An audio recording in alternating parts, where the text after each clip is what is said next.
정확하게 말하면 주일부터 욥과 친구들의 2차전을 이제 보고 있습니다. 예, 이번에 코리안 시리즈는 5차전에서 끝이 났는데 LG가 우승했죠. 예. 우리 장로님하고 저하고 LG 팬인데 장로님이 되게 기분이 좋으셔갖고 우리 교육자들 회식하려고 돈까지 주셨어요. 예, 뭐 그렇게 행복한 또 기억이 있으면 좋은데 뭐 이건 2차전, 3차전 이렇게 되면 이건 여러분 보세요. 이제 읽으면 읽을수록 두 가지 마음이 듭니다. 아, 이거 언제 끝나지? 뭐 이런 생각. 근데 이제 또 반면에 또 두 번째 생각은 뭐냐면 계속 반복이다. 그래서 어떤 분은 그 욥기 설교를 앞에까지만 딱 하시고 우리가 읽었던 그 정도 그리고 맨 나중에 이렇게 얘기하시면서 한 뭐 10강 정도로 끝내신 분이 많아요. 그래서 이유를 이제 물어보면 이럽니다. 어차피 다 똑같다. 내용이 다 똑같고 그래서 그 왜 그렇습니까? 이제 물어보면 사람은 안 변한다. 그러니까 이제 그러한 사람도 안 변하는 그 모습이 친구와 욥의 대화라는 거죠. 근데 이제 그건 전적으로 우리의 시각이에요. 우리가 이 상황을 안 겪고 있으니까 직접적으로 그리고 우리가 이 상황을 알지 못하기 때문이죠. 그런데 오늘 우리가 읽은 이 욥의 대답, 엘리바스에 대한 또 욥의 대답을 읽어보면 이 사람에게 있어서 지금 이 이야기는 굉장히 치열한 거죠. 우리는 반복되고 우리는 여기에 대해서 굉장히 지겨울 정도로 조금 나중에는 그런 마음이 들지 모르지만 이 사람에게는 지겨움도 없고 반복됨도 없습니다. 왜냐하면 그가 당하고 있는 가장 큰 현실이자 고통이 그에게 계속되고 있기 때문이죠. 그래서 뭐 그런 얘기 하잖아요. 남의 얘기는 쉽게 하잖아요. 그죠? 남의 문제는 쉽게 파악해주고.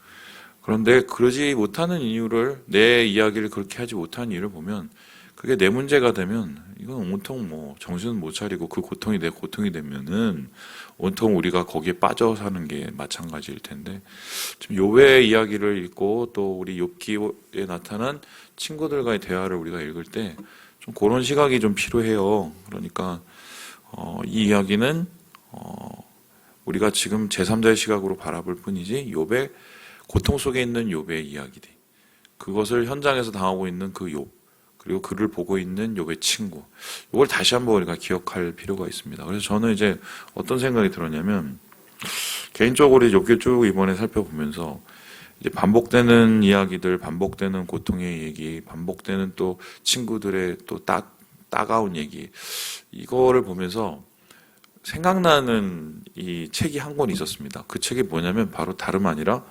욥기의 다음에 나타나는 뭡니까? 시편입니다. 여러분 시편 150편 읽어보셨어요? 다? 우리가 1절부터 150편까지 쭉 읽어보잖아요. 되게 고통스럽습니다. 그거 아세요?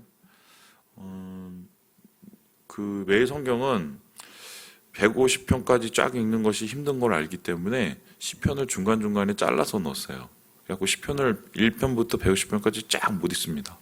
근데 1편부터 150편까지 한번 읽어보면 어떤 느낌이 드냐면 욥기 느낌하고 되게 비슷합니다. 그러니까 한 편 한 편은 되게 좀 독특하고 표현이 참 정갈하고 어떤 것은 굉장히 치열하지만 사실 계속 이 시편을 읽다 보면 얘기가 계속 반복되고 얘기가 계속 거기서 거기 거 같고 그리고 지겹기까지 해요. 그래서 그럼 시편이 필요가 없을까? 그럼 시편을 설교할 때 그냥 중요한 몇 가지 시편을 읽고 끝내면 맞을까? 그렇게 안 하죠? 왜 그렇습니까? 시편은 논리를 위해서 쓴 것도 아니고 시편은 무슨 이것을 교훈을 통해서 쓴 것도 아니고 인생의 희로애락이 다 들어있고 현장을 살아가는 신앙인의 이야기가 들어가 있기 때문이에요. 그래서 욥기를 읽을 때 항상 기억하셔야 될 게 욥기는 역사책이 아니에요. 욥기는 소설책도 아닙니다. 그리고 욥기는 여러분 뭐 마태복음, 마가복음처럼 무슨 그런 뭐 율법적인 부분이나 아니면은 뭐 어떤 하나님의 세상 이치를 담아놓은 그런 책도 아니에요. 욥기는 시가서입니다. 그러니까 이거는 성경의 그 장르로 따르면 문학 장르로 따르면 뭐라고 표현하냐면 서사시예요. 서사시. 우리나라는 이제 서사시라는 개념이 없지만 어떤 역사적인 일을 가지고 그걸 시로 표현해서 만드는 그런 시들 있잖아요. 이건 서사시입니다. 그러니까 그 서사시 속에서 욥기의 고통과 욥기에 나타난 여러 가지 희로애락이 있다. 이렇게 보시면 돼요. 자, 그렇다면은 오늘 우리가 읽은 이 욥기, 우리 다시 엘리바스에 대한 대답, 이 이야기를 어떻게 읽어야 될까? 욥은 지금 엘리바스가 자기를 꼬집고 이젠 더더욱 적대적이 돼서 자기의 상황에 대해서 칼질을 하고 있는 이에 대해서 이렇게 얘기를 하고 있는데요. 우리 함께 4절의 말씀을 같이 한번 읽어보도록 하겠습니다. 시작. 나도 너희처럼 말할 수 있나니 가령 너희 마음이 내 마음 자리에 있다 하자. 나도 그럴듯한 말로 너희를 치며 너희를 향하여 머리를 흔들 수 있느니라. 야, 네가 나를 이렇게 막 이래라 저래라 하고 막 너 뭐 악인이다, 너 망한다 이렇게 얘기를 하는데 나도 네 입장이 되면 그렇게 말할 수 있을 거는 같아 이렇게 얘기를 합니다. 그런데 뭐랍니까? 나중에 보니까 6절에 보니까 이렇게 나옵니다. 내가 말하여도 근심이 풀리지 아니하고 잠잠하여도 내 아픔이 줄어들지 않으리라. 내가 그렇게 해서 얘기한다고 해도 너 그때 그 충고를 너가 받을 수 있을까? 위로도 안 되고 난 네가 하는 말에 대해서 동감도 못 하겠고. 자, 그러면은 친구의 말이, 엘리바스의 말이 욥에게 더 고통스럽게 다가온 이유가 뭡니까? 이것은 전적으로 엘리바스의 무지에 의한 겁니다. 엘리바스가 욥을 모르니까요. 욥의 그 외형적인 모습을 보고 자기 경험을 통해서 판단할 뿐이지 지금 욥의 심정과 욥이 어떤 상황에 있는지를 모르기 때문에 그 무지 때문에 욥을 괴롭히고 있는 거죠. 딴에는 되게 욥을 돕는다고 얘기도 하고 욥에 대해서 굉장히 충고를 한다고 얘기를 하고 있지만 무지가 결과적으로 욥을 더욱더 낭떠러지에 내모는 뭐 이런 모습이라고 할 수 있습니다. 그래서요, 우리가 이 욥의 고난을 보면서 얻게 되는 것은 무엇이냐면 고통이 더 고통스러울 수밖에 없는 이유, 우리의 고난이 더 고난스러울 수밖에 없는 이유는 뭐냐면 대부분 무지하고 연결될 가능성이 많아요. 다른 사람들이 나를 몰라줘서, 다른 사람이 내 상황을 모르니까, 그러니까 내가 더 고통스럽고 그 말들이 더 고통스러운 겁니다. 그리고 이것은 여기서 끝나지 않고요. 더 큰 무지 앞에 우리가 서게 되는데요. 예, 우리 함께 8절의 말씀을 같이 한번 읽어보도록 하겠습니다. 시작. 주께서 나를 시들게 하셨으니 이는 나를 향하여 증거를 삼으심이라. 나의 파리한 모습에 일어나서 대면하여 내 앞에서 증언하리이다. 하나님이 지금 나를 시들게 하신다. 예, 지금 이제 잘 자라죠, 포인세티야. 시들게 하시는 거예요. 하나님 분명히 이렇게 치는 게 맞아요. 그래서 나는 점점 더 파리해지고 있다고 얘기를 합니다. 근데 중요한 거는 왜 그런지 압니까, 모릅니까? 몰라요. 그러니까 친구들은 욥의 입장을 모르니까 욥을 괴롭힙니다. 그래서 욥은 더 괴롭습니다. 그리고 욥은 궁극적으로 하나님이 왜 나한테 이러는지 모르니까 그 무지 때문에, 영적인 무지함 때문에 더 답답하고 더 괴롭게 되는 거죠. 그래서 이러한 무지 속에 하나님에 대한 무지, 그리고 자신에 대한 친구들의 무지, 이 무지 속에 쌓여 있으니까 도대체 더 이상 어떻게 자신의 마음을 할 수 없는, 지금 거의 사면초가 한마디로 지금 뭐 벼랑 끝에 몰려 있는 이제 욥의 모습을 우리가 보게 됩니다. 자, 그러면은 여러분이 이런 상황에 처해야 되지는 않겠지만 아마 우리가 인생에서 비슷한 느낌을 가졌을 때가 분명히 있었을 거예요. 고통스러울 때, 모르면서 하는 말들이 나를 찌를 때, 그리고 하나님이 나를 왜 이렇게 하는지 몰라서 괴로울 때, 그때 어떻게 해야 될까요? 그 고통스러울 때 우리가 어떻게 해야 될까요? 뭐 다른 이 종교에서는 뭐 그런 거 하죠. 고통을 주는 원인이 욕심이고, 그리고 고통은 고통으로 이겨내거나 아니면 고통을 고통답지 않게 이겨내면 된다. 뭐 이렇게 얘기를 합니다. 이게 뭐냐면 이 인도에 가면은 여러분 이제 이상한 기인들이 많지요. 근데 이제 TV 같은 데 보면은 그 팔든 성자라고 아십니까? 팔든 고행자? 이 사람은 평생을 이렇게 팔을 들고 있습니다. 안 내려요, 이렇게. 몰라요? 팔을 들고 안 내립니다. 그래서 왜 팔을 안 내? 이게 이 사람은 돌을 닦는 거예요. 그래서 팔을 안 내립니다. 근데 신기한 게 이게 팔이 올려면 여기 피가 통해 안 통해요? 그러니까 이 팔이 짧아지고 그러니까 얇아지더라고요. 그런데 팔을 안 내리는 거죠. 그리고 어떤 사람은 막 몸을 다 비비 꽈갖고 막 이 요가 자세인지 모르겠는데 막 그런 사람이 있어요. 어떤 사람은 더 황당한 건 몸에 이게 무슨 대꼬챙 같은 걸 찔러갖고 이렇게 괴롭히는 분이 있어요. 그래서 그게 왜 그러냐면 이렇게 수행이래요. 그게 고행이래요. 그걸 통해서 자기를 수련하는 거죠. 고통을 통해서 고통을 다스리려고 그러는 건지 잘 모르겠지만 이제 뭐 그러한 모습들, 소위 말해서 자기를 괴롭히는 그 모습으로 뭔가를 해보려는 것들이 있죠.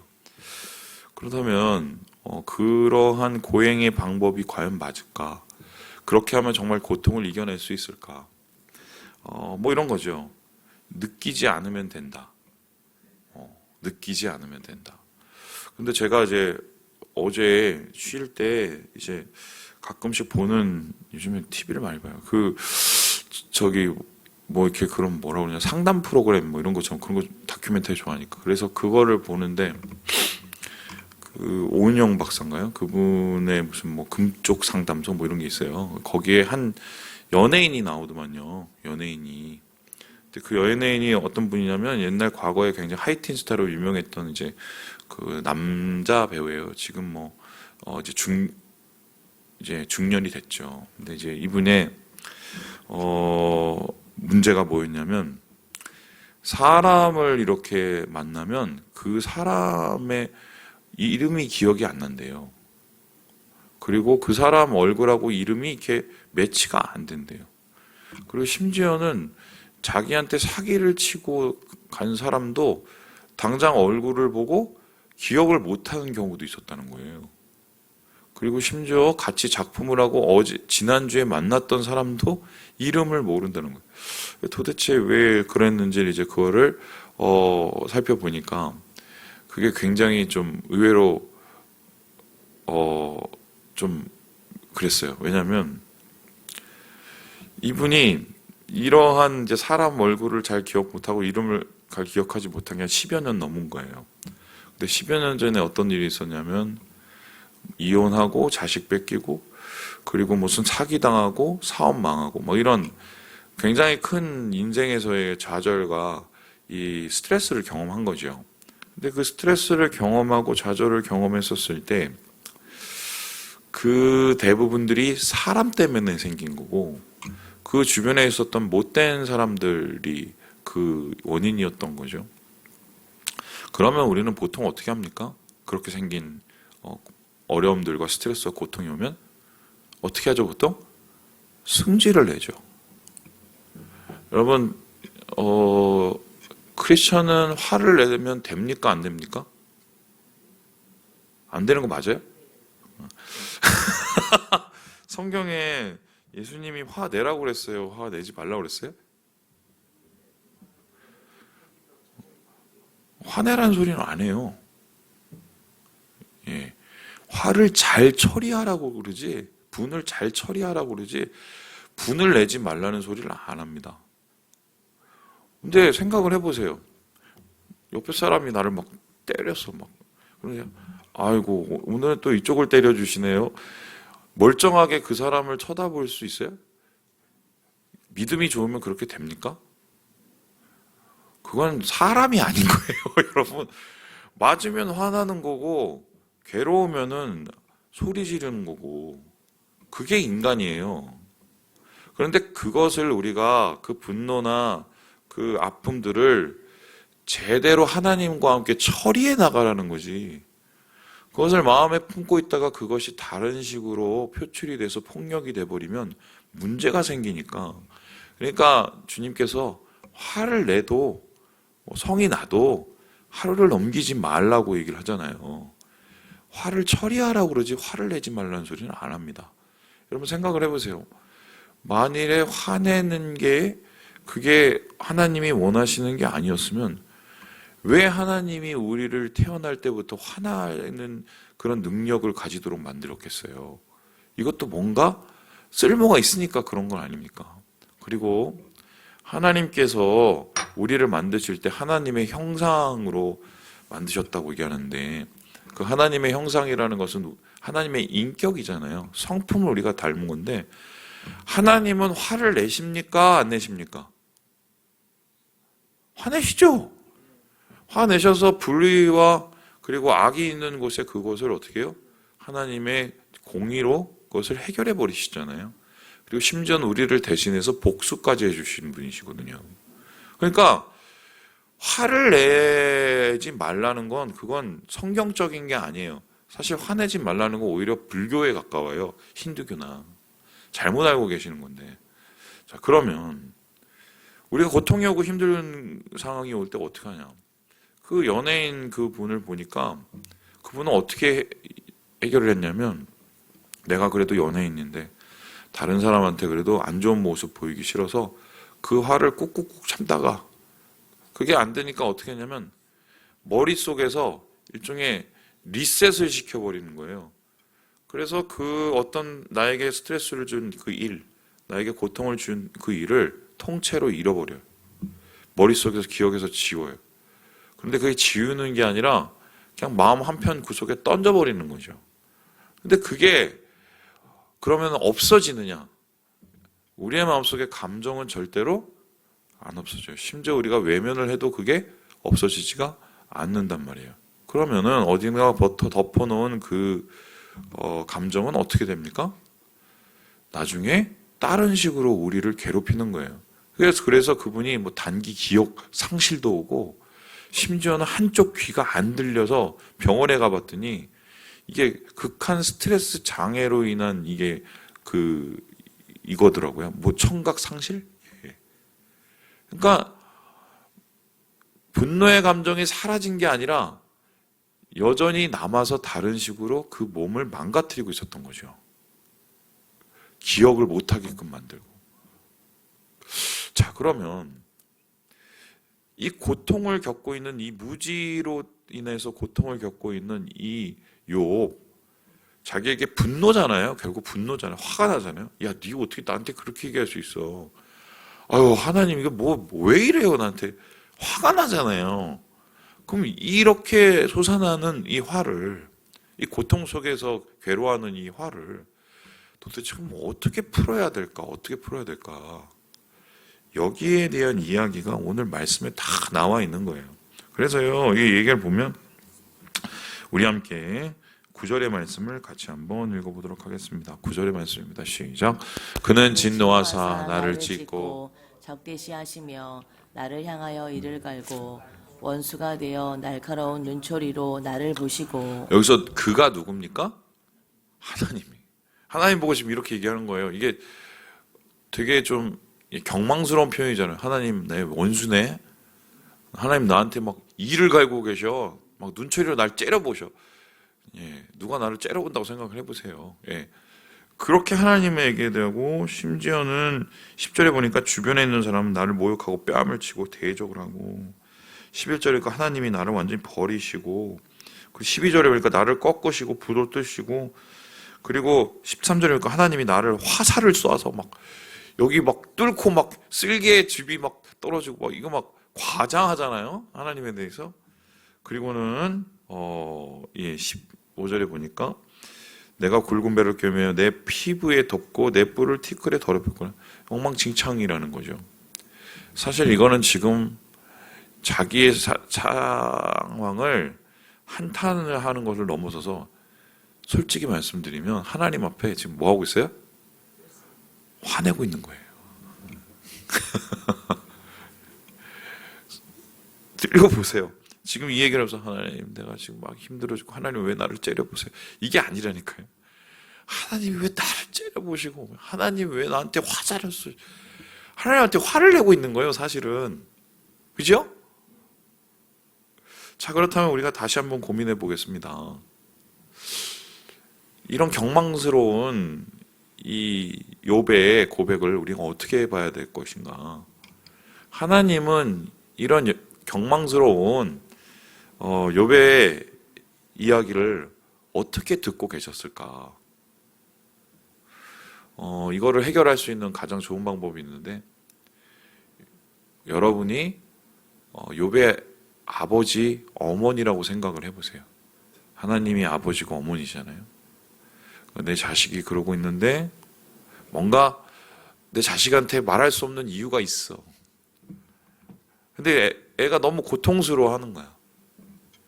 그런데 그 상황 속에서 아빠 어떻게 나를 이렇게 해? 나를 이렇게 괴롭게 만들어. 아빠 왜 나 버렸어? 막 소리를 지른다고 쳐봐요.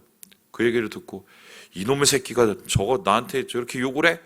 그러시겠어요? 아니면 같이 아파하시겠어요? 그렇죠? 고통은 그렇게 해결하는 거예요.